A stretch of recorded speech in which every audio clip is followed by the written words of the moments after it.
Hey guys, Chris here with the Good Old Gamer. So the other day I went ahead and put up this video, which I knew was going to trigger a very passionate response from many viewers out there. Now, I'm really glad and happy to say that a lot of people really do see what I was trying to do with the video and understand its points are pretty much all valid. Now, there were a few points that I do feel could use some clarification, and that's the reason why I'm doing this video here. One of the big ones was when I said that the PlayStation has a larger library of games, I meant a larger upcoming library. That, the games that we were talking about in that video. So, like, for example, next year, Sony has a very strong lineup. And my point is not to say, oh, ditch PC and go with PlayStation, but why wouldn't you want to get your hands on these games rather than investing into an upgrade? This way you can save some money. If your PC still games well, if it still does what you want and you can still play games on it, why would you not want to have access to some of the best games that are coming out next year? To me, that simply does not make sense to limit yourself to a single platform. I've never just owned a PC. I've always had some console, and in all honesty, usually after the end of the generation, I'll pick up all the consoles dirt cheap. The original PlayStation 4s you can pick up today, secondhand, of course, for $150 to $200-ish. And if we look at PC in the PC terms, that's what RAM costs today, guys. So, in all honesty, which one's the better value? Getting yourself 16 gigabytes of RAM, which, if in and of itself just sits on your desk and doesn't do anything, or you can have a complete system that can play games that your PC cannot. You have the complete system, including operating system, and even an input device for the same amount of money. So my point was to say that, hey, instead of investing money over here for some higher frame rate or resolution bump that really, at the end of the day, is not necessary, you can have more access to more games. So that didn't come out quite as clear as that I would have liked, so I wanted to go ahead and address that. Also, I wanted to clarify that I'm not saying that everybody should move over to consoles. However, for future games, pretty much all of the larger titles out there are going to be on consoles as well as PC. Except there are exclusive on console. So I want to talk about exclusives. A lot of people think that, oh, you're all about exclusives. No, I hate exclusives. I've actually said that in videos in the past. So I just kind of assumed if you're fans of the channel, you had caught on to that. But at the same time, exclusives are a reality out there, and we have to either accept it, which means get over it and play the games if they're good and you want to, or you can just sit there and miss out on some of the best games being made. So to me, it makes more sense to go ahead and just say, okay, well, let's go ahead and wait till the hardware gets cheaper. Something that doesn't cost much, doesn't put you out much, and wait until the library of exclusives gets to a point where it's actually worth it. So if you're looking at 10 games with a $150 piece of hardware, the games at this point are only about $10, $15. Most of them, like Uncharted Collection, which is kind of nice. So if you never played an Uncharted game, you can get 3 games for about 10 or 15 bucks there. I want to play The Last of Us Remastered. I was holding off. I didn't play it on the PlayStation 3, which I do own, because I don't have a PS4 at this point. But in the future, moving forward, if I can get a good deal on one, those are games that I do want to play, and I will play them at some point.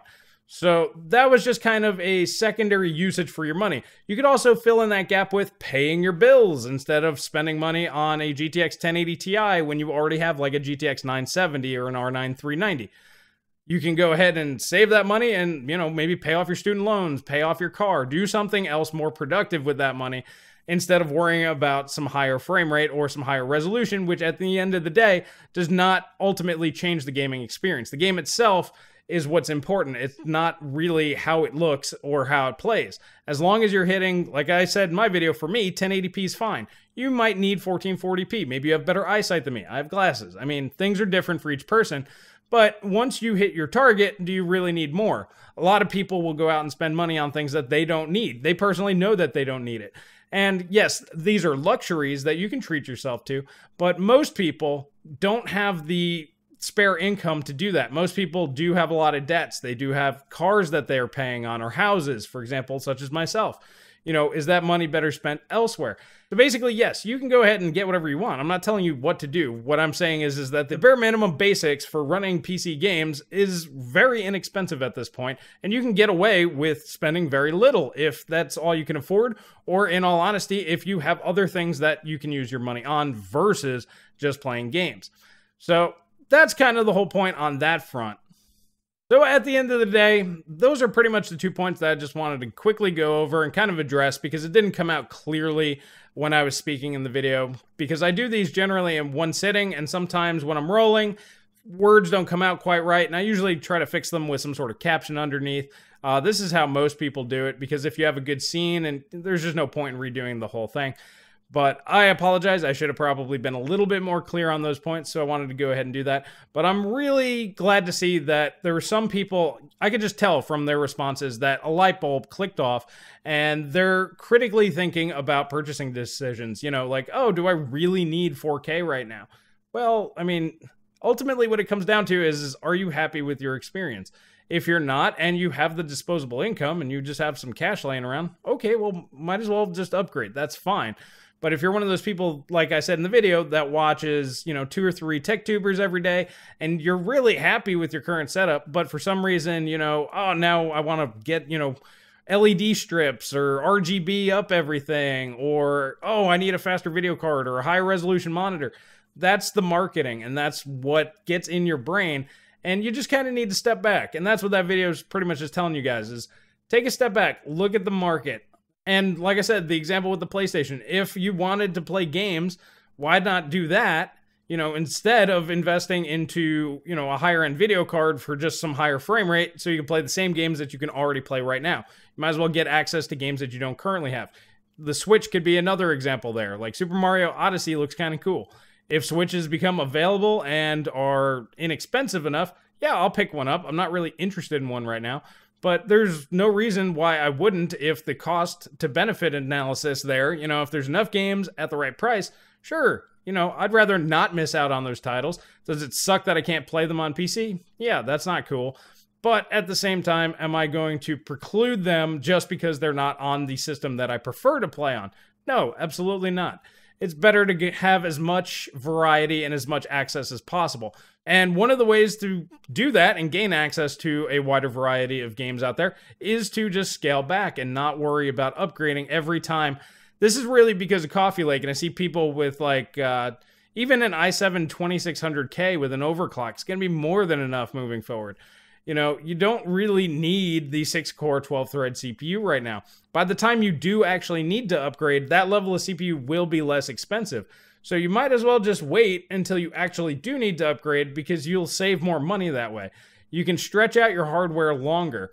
That's the reason why I was recommending the RX series, the RX 570, 580, or the GTX 1060 6GB.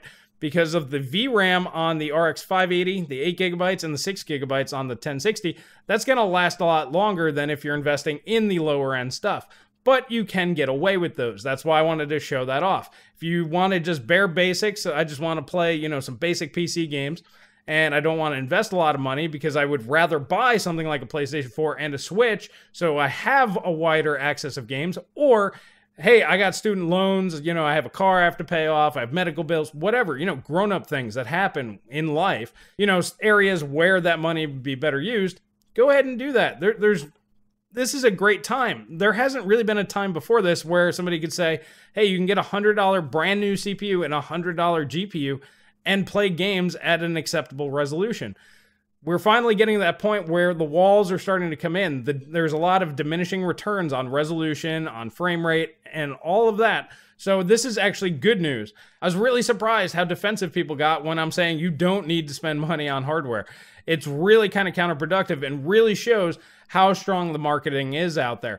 Now, granted, you guys went ahead and may have taken things out of context that I was trying to say, but this is what I was actually trying to say to you guys. So there's perfect clarity now. So hopefully you guys are out there playing games and not worrying about hardware as much because it's just simply not that important. Go out, have fun, and like I said, don't limit yourself on a specific platform. Just play the games that you want to play, and if you need to get another platform, just wait till they're at a price point that's okay for you. Don't limit yourself.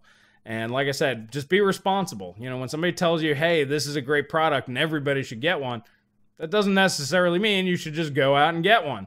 Take a step back, take the information. Does this make sense to you? Is this affordable to you? Do you have the income for it? Does it have a purpose? Is what you have not work for you anymore?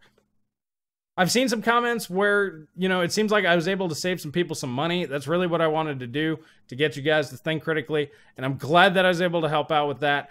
So now that this is pretty much past us, we're going to be moving on. We're going to be talking about games. In the next video, I'm actually going to talk about Destiny 2. What kind of sucks is I don't have a video capture device, so we're just going to have to look at PC footage, which is kind of funny. But at the same time, I'm going to give you guys my thoughts on that. It's been out for a few weeks now, and there's good and then there's bad, and I will cover both of those. So if you guys like the game, check that out, and I will catch you guys in the next video.